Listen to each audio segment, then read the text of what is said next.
With Bryan Danielson looking to become more intense and violent in AEW and Riddle addressing the comments that got him backstage heat, this is Wrestling Hub. My name is John and you're watching the Wrestling Report for September 28th. Before we get into the rest of the video, make sure you subscribe to Wrestling Hub and turn on all notifications to stay up to date with everything in the world of pro wrestling.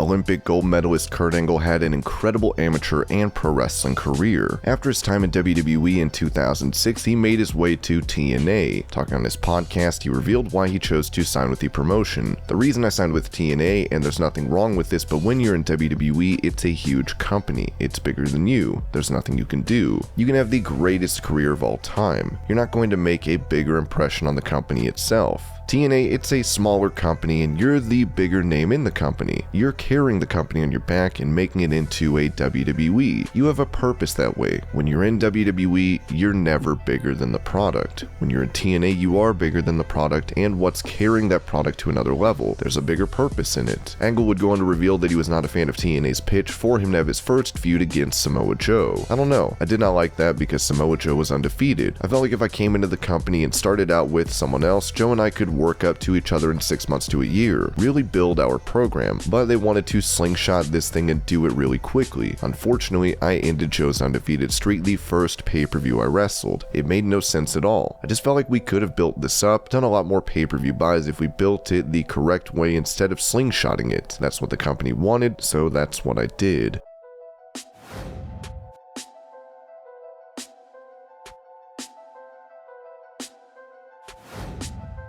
With a WWE Draft starting on SmackDown, it was noted on Wrestling Observer Radio that right now there's supposed to be people drafted from NXT and to freshen up both brands. This person who said that said this could also change completely tomorrow, but they're under the impression that there will be a lot of people from NXT. I don't want to say a lot, but many people from NXT. The NXT guys are supposed to be a significant part of it. The second night of the draft will be taking place on Monday Night Raw next week, as we'll have to see how NXT 2.0 looks after the fact.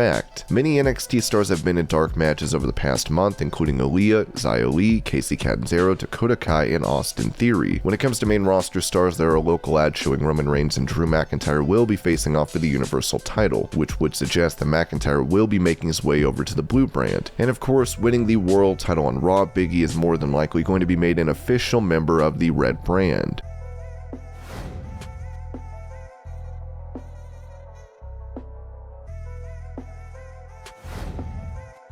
In his first match back in over a month, Cody Rhodes came out at the Grand Slam event with Brandi as she made a return to TV to face Malachi Black. While Black is supposedly the heel in this feud, Rhodes found himself on the receiving end of boos. On his podcast, Jim Cornette put the blame on his wife. A lot of the heat comes from everybody can see Brandi is just being shoehorned into the picture wherever because she has to be on TV, whether there is an applicable reason for her to be there or not, and she's not a good wrestler. The only good promo she ever gave in her life was against Jade Cargill, and people can tell she's there because she's his wife. For a heel, it would work. For a face, it is not. Cornette would even note that Cody appeared to be the biggest heel on the show. While Cody said he has no intentions to be a villain in AEW, the fans have already deemed him as such.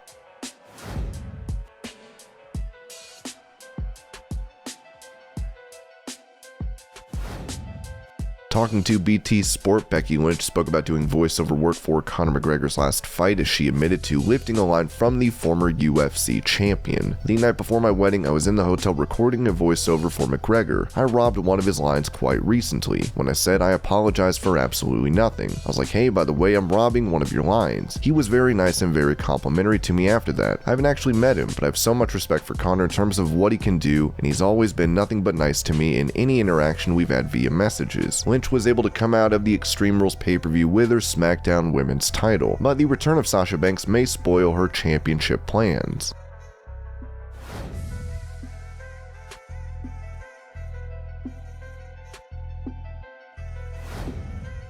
During AEW Dark Elevation, MJF got on the mic begging for someone to beat him and making reference to Vince McMahon. I beat Brian Pillman Jr. without breaking a sweat. Somebody please stop me in this company. For the love of God, beat me clean, smack dab in the middle of the ring, pin me, tap me out. No one, and I mean no one, has been able to stop my momentum in this company. Nobody's beaten me clean. Do you know why? It's because I'm better than you and you know it. And without me, this company ain't shit.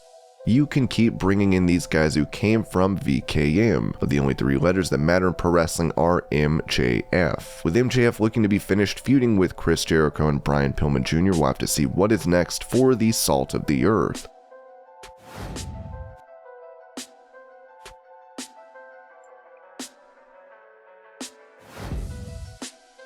Speaking to Sports Illustrated, Big E was asked about having a WWE title feud against AJ Styles. As the champion replied, "I can't say yes to that idea any stronger or louder. Styles is a pioneer. I have so much respect for what he's done throughout his career. If his whole career stopped before he got to WWE, he still would have been one of the best of this generation. The fact that he was able to do everything he did outside of here and then come here and keep cooking, it's amazing. AJ Styles is one of the most talented stars in the ring, so there's no doubt that these two would put on a classic bout for the belt."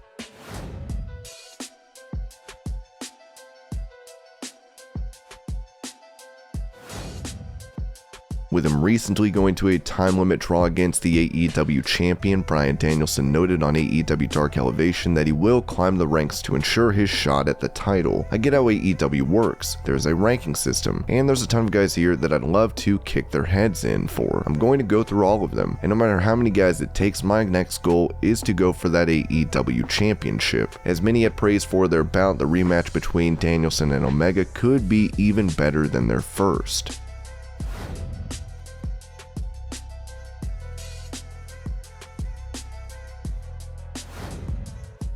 Being one of the top factions in AEW, the Pinnacle has not been seen much together since their loss to the Inner Circle at Double or Nothing. Member of the group, Sean Spears, went on Twitter to say, "Well, I guess I'll just have to do it myself again." AEW would retweet this post, which indicates possible storyline implications for the faction.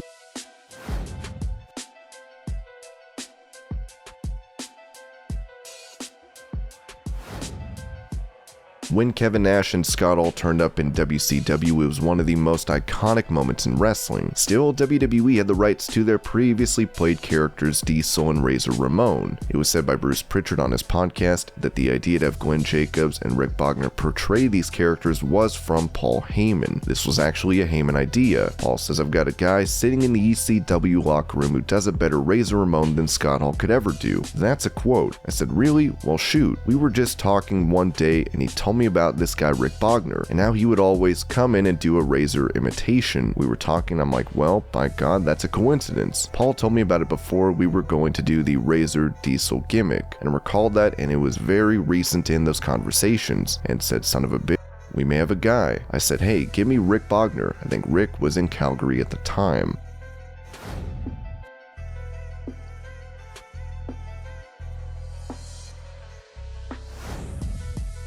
Speaking to Sports Illustrated, Bryan Danielson touched on stars in AEW being allowed to be a little bit more violent as he plans to be more intense. "Well, I've already used the SHIT word on TV, but I think it's all circumstantial. I don't look forward to using curse words, but the one thing that I do look forward to doing is not having to worry about PG in the sense of the actual wrestling. You can just get a little bit more intense and a little bit, I hate to use the word violent, but a little bit more violent in AEW. And I think in wrestling, sometimes that's called for. When you have the big grudge match, people want to see that. I think one thing in WWE is when you start doing the Hell in a Cell matches, there's no blood or whatever it is. I'm excited for that.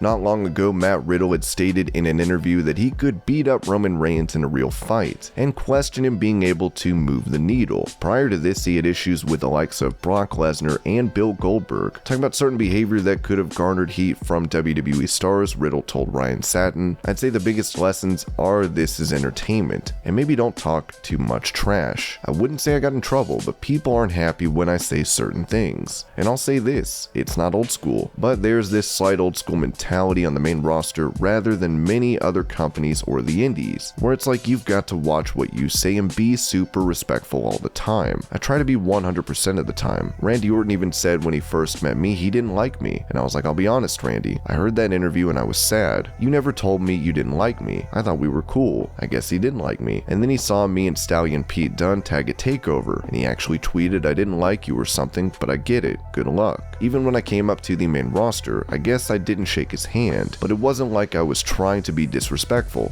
I thought he was busy. He's Randy Orton. I don't want to bother him, but I guess he took that. Some people take certain things as disrespect. Me, I'm trying to be the best Riddle I can be, and that's all I can do. So I think it's more business. I've learned how to handle money better and can do things better in that sense and fashion. These things have happened since my main roster debut, so I've learned a lot of lessons. I've matured a lot. Riddle would go on to say that he believes he's going to win the Royal Rumble, which would set him up for a WrestleMania World Title match.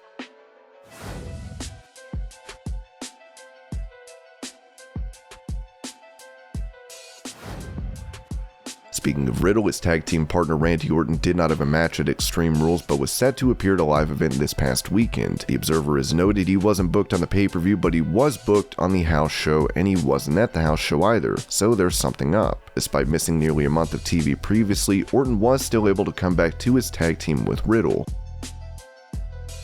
And this was your Pro Wrestling News Update. I hope you're all having a great day. Thank you so much for watching, and I'll see you later.